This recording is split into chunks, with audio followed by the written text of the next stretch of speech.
കുട്ടികളുടെ വിദ്യാഭ്യാസത്തെയും യുവതിവാക്കളുടെ തൊഴിലിനെയും, അതായത് കേന്ദ്ര സംസ്ഥാന സർക്കാർ കീഴിൽ വരുന്ന തൊഴിലുകൾ, പൊതുമേഖലാ സ്ഥാപനങ്ങൾ, കേന്ദ്ര സംസ്ഥാന തൊഴിൽ മേഖലാ സ്ഥാപനങ്ങൾ, IT പ്രൊഫഷൻ ഉൾപ്പെടെയുള്ള എല്ലാ മേഖലകളിലും ജോലി ചെയ്യുവാൻ ആഗ്രഹിക്കുന്നവർക്ക് വേണ്ടിയുള്ള ഒരു ചൈനീസ് മൊഴിയുണ്ട്. കേട്ടത് മറക്കുന്നു, കണ്ടതോർക്കുന്നു, ചെയ്തത് പഠിക്കുന്നു. കേട്ടതൊക്കെ മറക്കാം, റിപ്പീറ്റേഷൻ കൂടെ ഇല്ലെങ്കിൽ തീർത്തും മറന്നു പോകാം. കേൾക്കുമ്പോൾ 30% വരെ ഓർമ്മയിൽ നിൽക്കാം, പിന്നെ അങ്ങ് മറന്നു പോകാം.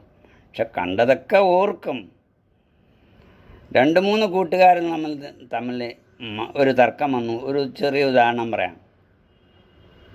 യുവരാജ് സിംഗ് ആണ് ഓരോ ഓവറിൽ 6 സിക്സ് അടിച്ച ഇന്ത്യൻ താരം, ക്രിക്കറ്റ് താരം. സംശയം വന്നപ്പോൾ ഒരുത്തൻ പറയുക, പോടാ ഞാൻ കണ്ടതാണ്. പക്ഷെ കണ്ടതൊക്കെ ഓർക്കും.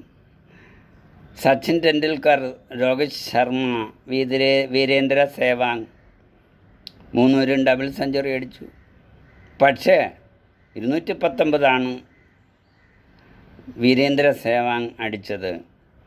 അതിൽ സംശയം വന്നു, പോടാ ഞാൻ കണ്ടതാണ്. ഞാനും ആ കളി കണ്ടു.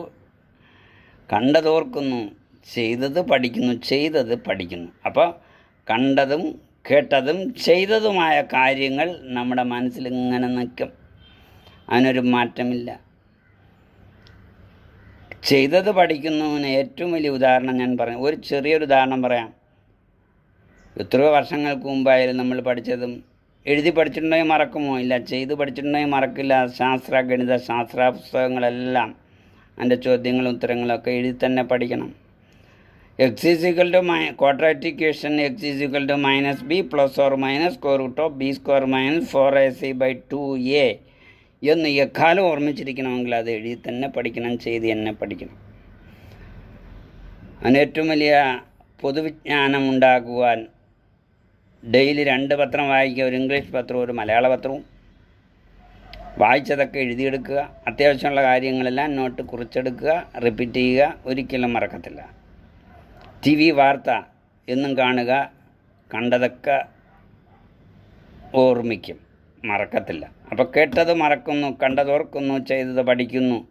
ഇത് ആർജവത്തോടെ മുന്നോട്ട് കൊണ്ടുപോകുവാൻ നമുക്ക് ഏവർക്കും കഴിയണം. അറിവിൻ്റെ കാണാപ്പുറം തേടിയുള്ള യാത്രയാണ്.